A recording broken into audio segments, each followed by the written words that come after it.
pupuk kompos yang akan disampaikan oleh Pak Pasiran.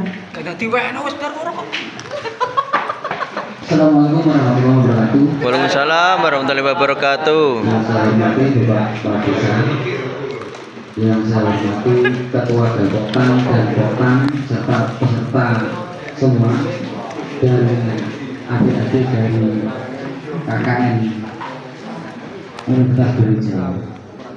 Pertama-tama marilah kita panjatkan puja dan syukur kehadirat Allah Subhanahu wa taala yang mana pada kesempatan kali ini kita masih diberikan kesehatan sehingga kita dapat bertemu dalam rangka sosialisasi dan demonstrasi teknologi tepat guna. Selanjutnya selawat serta salam bagi kehadiran berkenan besar Muhammad Rasulullah di mana dia mengakhiri menanggung kita senantiasa. Pertama kali saya mau perkenalkan dulu, mungkin sebagian sampun tepan, tapi sebagian belum. Nama saya Pasiran, saya dari Desa Sumberharum, Kecamatan Rau. Saya di sini juga sami kali dengan salah satunya Pulau Gapotan. Dari organisasi PPAH, Pusat Pelayanan Agen Hayati itu yang membuat kompos, agen pengendali dan lain sebagainya. Yang kedua, saya juga ikut IPPHTI, Ikatan Petani seluruh Indonesia. Dan saya juga di kelompok AB2TI, Asosiasi Bank Benih dan Teknologi Tani Indonesia. Terus ada lagi P4S, Pusat Pelatihan Jawa Timur, dan ada lagi di GPN, Gerakan Petani Nusantara, tingkat nasional maupun tingkat Jawa Timur. Jadi yang terpenting bagi saya itu Pak, kenapa saya harus mengikuti organisasi yang lain? Salah satunya yaitu untuk menambah ilmu saya. Kunci utamanya ilmu. Kalau kita bermasyarakat tapi tanpa ilmu mungkin juga masih kurang. Jadi menambah ilmu dari beberapa masyarakat sehingga kita menguasai apa yang mau kita lakukan. Yang selanjutnya setiap harinya saya juga bertani, saya juga nyangkul. Sami kali jenengan. Saya berbudidaya tanaman ini memang buatan kados tiang-tiang Pak, hanya mengandalkan inangga. Saya bahkan pestisida itu mulai 2015 saya sudah tidak memakai pestisida. Pestisida maupun jamur, kangge penyakit, kangge hama, buatan nanti. Terus pulau pun mulai damel piyambak secara hayati. Nah, bahan apa yang digunakan untuk membuat hayati itu dari sekitar kita ada semua. Tinggal kita mau melakukan apa saja. Itu. Jadi yang terpenting bagi petani saat ini itu apa yang di sekitar kita pakai. Jangan hanya mengandalkan kita itu beli. Nanti hasil akhirnya dengan pasti kalau keserang sedikit aja pasti rugi. Itu yang pertama. Yang selanjutnya, kalau kita menggunakan bahan kimia semua, dari segi kesehatan kita juga akan terganggu. Selain kesehatan juga mengganggu kesehatan tanah kita. Tanah kita itu sangat subur sebenarnya. Siapa yang merusak? Kita semua.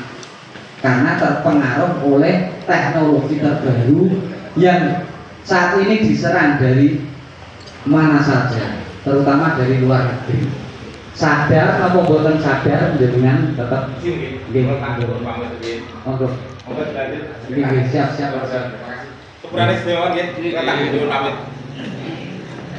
Dan nanti saya akan mencoba untuk tanya dengan budidaya dengan itu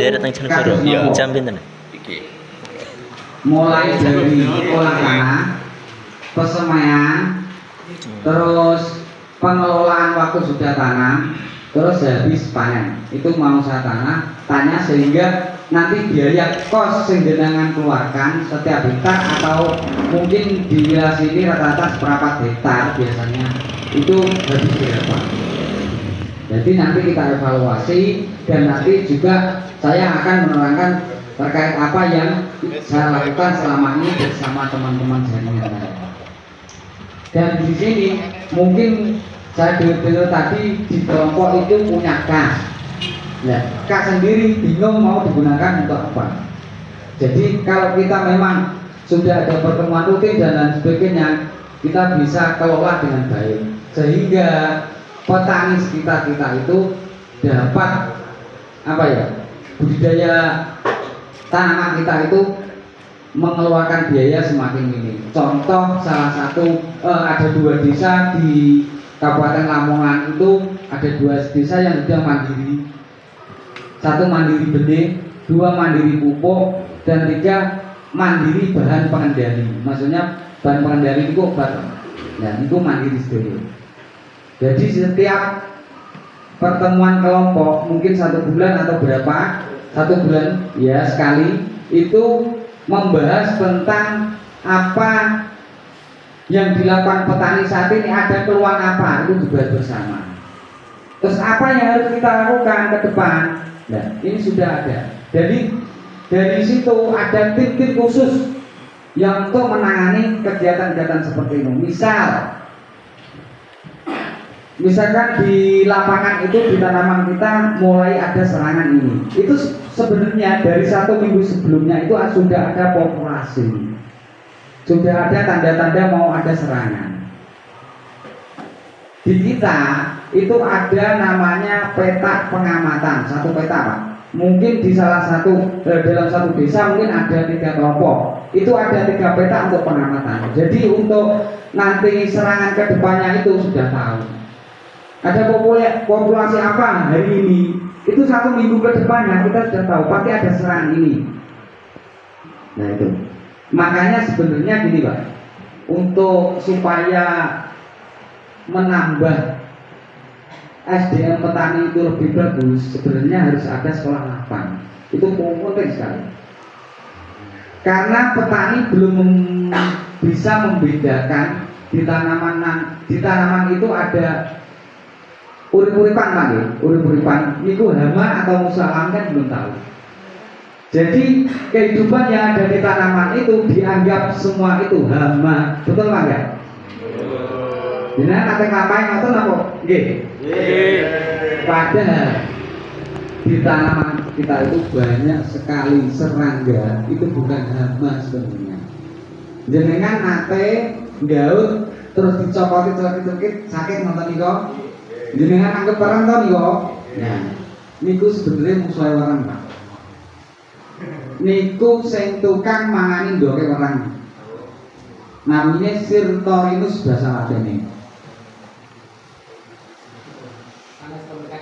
Ya, tongkat itu beten, tongkat nggih, tongkat itu musuh alami. Niku mandoke ya. Ada beberapa serangga niku yang musuhi hama itu banyak Pak. Salah satu yang paling dia itu gesit, terus nggak pernah leren, dia selalu bergerak, itu laba-laba. Saya pernah ditanyain teman-teman bahwa tetangga-tetangga apa laba-laba itu dianggap hama.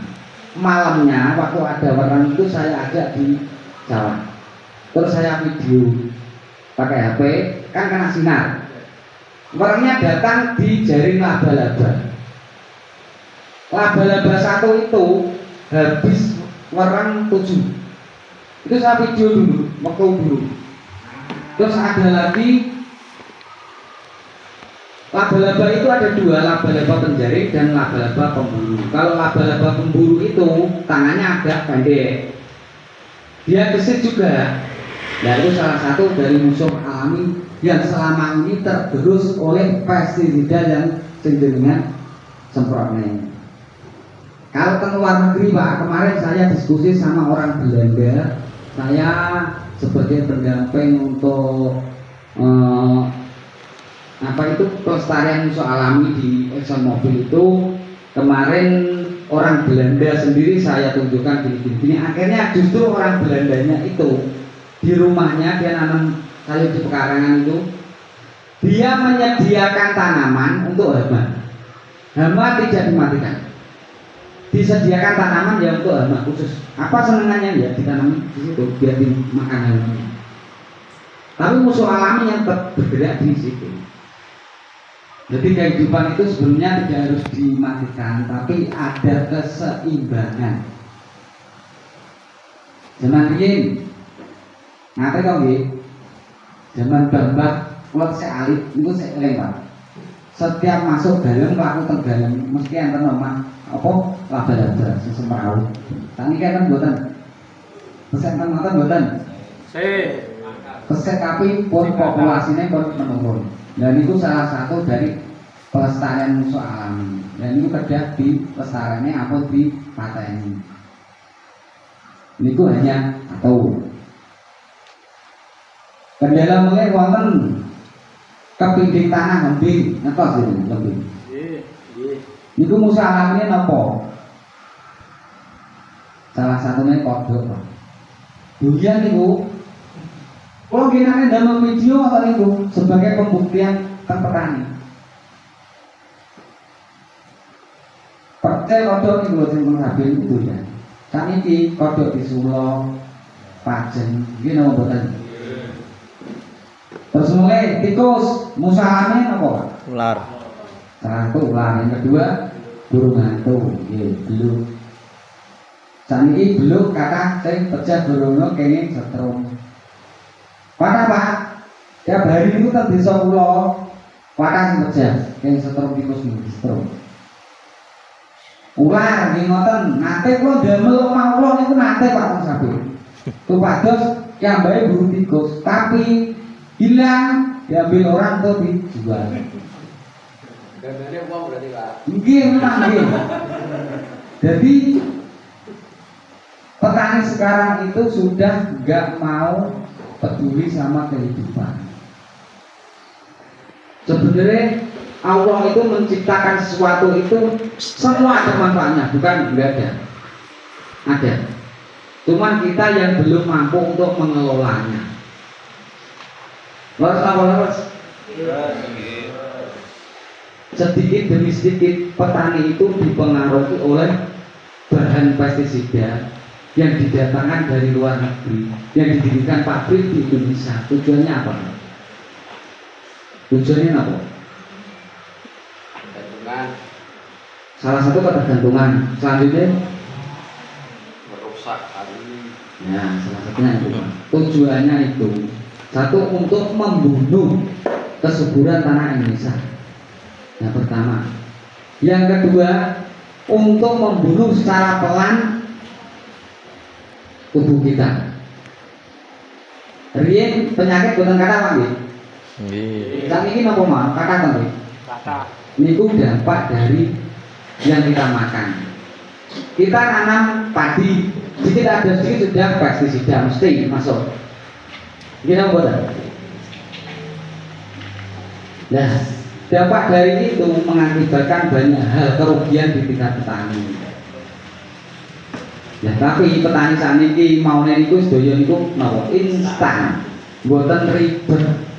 Tapi dampak akhir dari bertani kita itu hasilnya pasti menurun karena pengeluaran biaya yang kita keluarkan itu semakin tinggi. Kelestarian alam itu yang perlu kita galakan lagi, Pak. Sangat penting. Itu sangat penting sekali. Jadi kalau kita benar-benar mau bertani itu harus mengikuti selaras alam dan kita pelajari alam. Oke, pulau kemutan, pulau di angsal bantuan saking Universitas IPB, saya mendapatkan BMKG mini, Pak. BMKG mini itu jangkauannya 20 km. Itu bisa dilihat di HP jenengan, mungkin pulau share. Mriki menika pikiran sing nyambung Pak. Jadi napa mawon nggih yang di golongan BMKG itu kecepatan angin, terus angin, kelembapan, terus curah hujan niku enten sedaya. Mungkin saged jenengan tinggal mungkin kalau saya mriku. Soalnya tujuan kula memang kula disukani niku untuk petani juga. BMKG punya bukan hanya untuk yang lain tapi juga untuk petani juga. Memang itu tujuannya untuk bertani sama untuk nelayan. Itu dibutuhkan untuk itu memang. Kalau pengen tahu Pak ini masalah budidaya tanaman jenengan niku kinten-kinten mulai dari awal niku napa mawon sing jenengan aplikasikan napa mawon. Lah mengke saged napa nggih saged ningali telase jenengan pinten, keuntungannya jenengan pinten ngoten niku. Wonten ana. Dan dipasang. Teng mriki gitu Pak.